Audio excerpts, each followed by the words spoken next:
Shalom. Bersama Yohanes di sini dan selama 10 menit ke depan mari kita bersama-sama merenungkan kebenaran firman Tuhan. Terlebih dahulu mari kita berdoa bersama.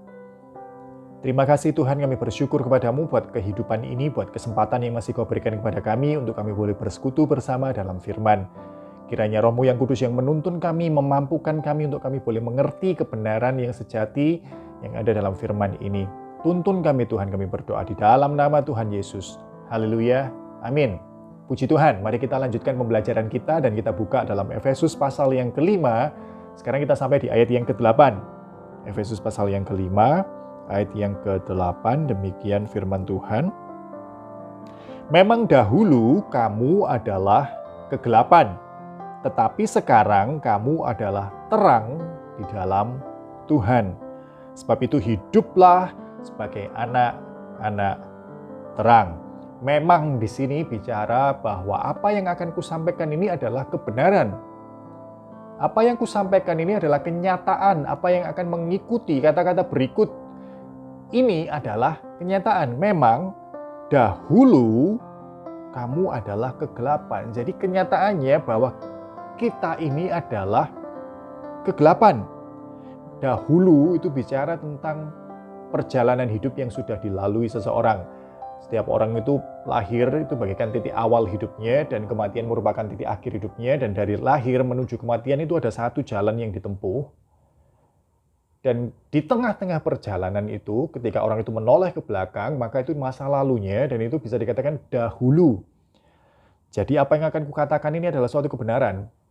Dahulu, jadi ketika kamu menoleh ke belakang dalam jalan hidupmu dahulu, kamu adalah kegelapan. Nah, ketika Paulus ngomong kamu, ini Paulus ngomong kepada orang yang sudah mengenal Kristus. Kita sudah belajar itu ya, dalam pasal 4, dalam pasal 5, kamu yang sudah mengenal Kristus, kamu itu harus menanggalkan manusia lama, kamu harus hidup sebagai manusia yang baru, kamu harus hidup sebagai pengikut Kristus, meneladani Kristus, hidup dalam kasih. Kamu, Paulus sedang bicara tentang pada kamu yang itu, yang sudah mengenal Kristus itu. Hai kamu yang sudah mengenal Kristus. Apa yang kusampaikan ini adalah kenyataan, yaitu kalau kamu mau merenungkan dan menoleh ke belakang di perjalanan hidupmu, kamu itu dulu enggak gini. Kamu dulu itu manusia lama. Kamu adalah kegelapan. Seringkali dalam ayat-ayat firman Tuhan dikatakan bahwa kegelapan itu kamu itu dulu tinggal dalam kegelapan. Tapi dalam ayat ini dikatakan bahwa kamu itu loh kegelapan. Bukan kamu tinggal dalam kegelapan. Kamu itu loh adalah kegelapan. Nah, kegelapan di sini bicara tentang apa? Mari kita belajar bersama-sama dalam Yohanes pasal yang ke-12. Gelap di sini bicara tentang apa? Yohanes 12 ayat 35, demikian firman Tuhan. Kata Yesus kepada mereka, hanya sedikit waktu lagi terang ada di antara kamu.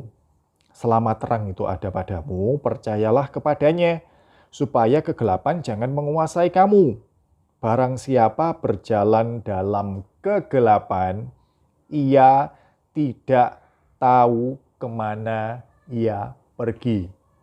Secara rohani, Alkitab mengajarkan kita tentang kegelapan itu sebagai apa? Kegagalan untuk mencapai tujuan.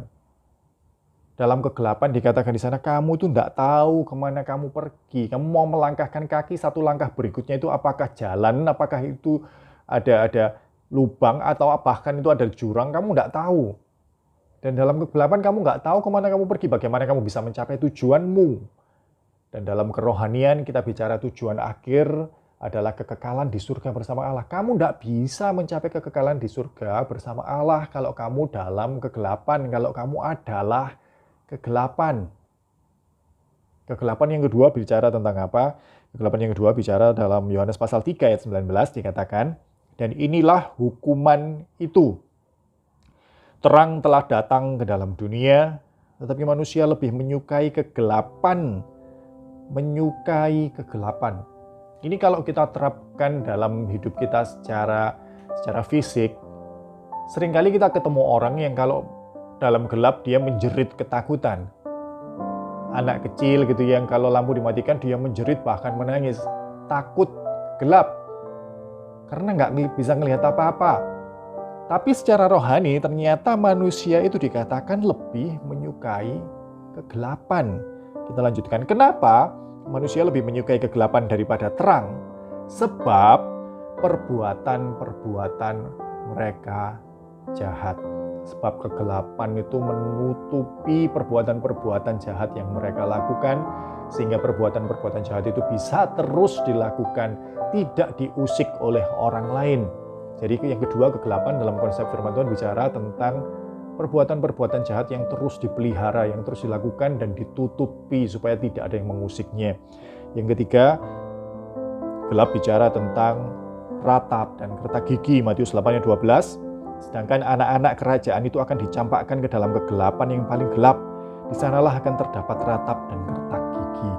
Ini bukan bicara tentang gigi yang bergembletak, bukan ya, bukan secara harfiah seperti itu. Ini bicara tentang penderitaan kekal di mana ada keterpisahan dengan Allah untuk selama-lamanya. Itu loh neraka, itu loh penderitaan puncak yang bisa dirasakan oleh ciptaan di mana ia terpisah dari penciptanya. Dan itu kegelapan. Kamu dahulu adalah kegelapan. Kamu tidak bisa mencapai tujuanmu. Kamu tidak tahu harus melangkah kemana, pergi kemana. Kamu nggak lihat kok. Dan yang kedua, kamu itu memang sengaja.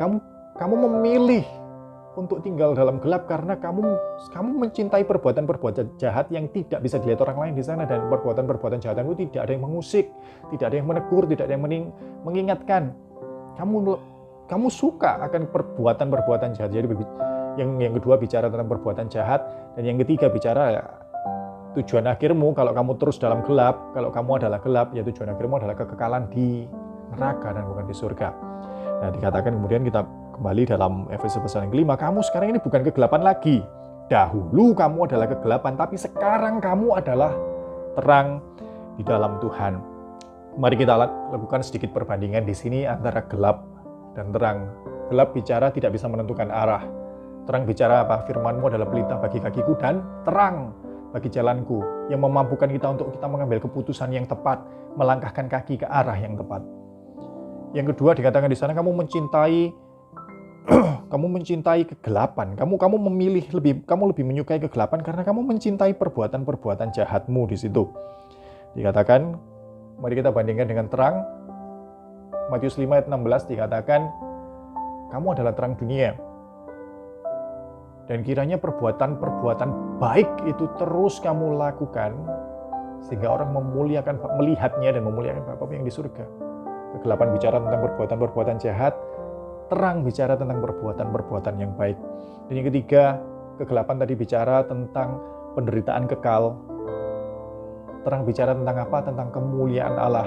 Dalam Matius pasal yang ke-17, dikatakan di sana ketika Yesus berubah wujud di hadapan murid-muridnya, sebagian muridnya, yang ditangkap oleh indera murid-muridnya apa? Adalah cahaya kemuliaan yang begitu terang sampai mereka gentar dan begitu takut. Mereka tersujud di hadapan Kristus.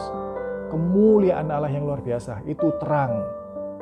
Kita sudah membandingkan antara gelap dan terang.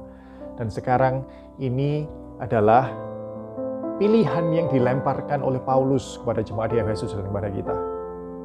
Kamu itu dahulu itu gelap. Tapi kalau kamu sudah mengenal Kristus, identitasmu itu sekarang bukan gelap lagi. Ini bicara tentang perubahan identitas. Kamu dahulu gelap, identitasmu adalah gelap. Tapi kalau kamu mengenal Kristus, ada satu titik di mana dalam kasih karunia, kamu dibawa pada pengenalan oleh Kristus. Maka identitasmu itu akan berubah jadi terang. Dan itu nampak.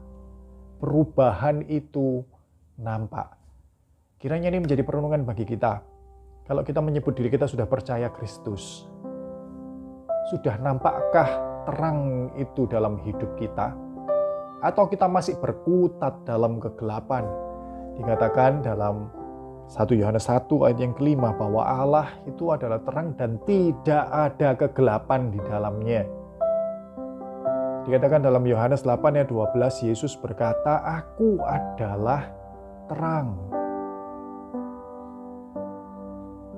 Kiranya Roh yang Kudus mengingatkan kita akan status kita sebagai orang-orang yang sudah dibenarkan dalam Kristus. Kristus yang adalah terang, Kristus yang adalah Allah, Allah yang adalah terang dan di dalamnya tidak ada kegelapan. Kiranya ini mengingatkan kita akan posisi kita, status kita, identitas kita di dalam Kristus. Dan kita menjalani hidup ke depan sebagai anak-anak terang yang melakukan perbuatan-perbuatan baik, bukan untuk kemuliaan kita, tapi untuk kemuliaan Allah kita. Mari kita berdoa bersama-sama. Terima kasih Tuhan, dalam waktu yang singkat ini, firman-Mu mengingatkan kami bahwa kami sudah ditebus oleh Kristus dengan darahnya yang mahal, sehingga dalam kasih karunia oleh iman, kami beroleh keselamatan. Dan di dalam Allah yang adalah terang, tidak ada kegelapan, tidak ada ruang bagi kegelapan. Sebab itu kiranya Roh Kudus menuntun kami untuk kami menjalani hidup selayaknya anak-anak terang. Kami tidak lagi menoleh dan bahkan berbalik arah berjalan ke belakang ke dalam kegelapan. Kami dituntun, dimampukan, dikuatkan untuk teguh berjalan di dalam terang sampai kesudahannya kelak. Kami bertemu dengan Engkau di surga Tuhan. Terima kasih Tuhan. Di dalam nama Tuhan Yesus, Juru Selamat kami yang hidup, kami berdoa. Haleluya. Amin. Puji Tuhan. Tuhan memberkati.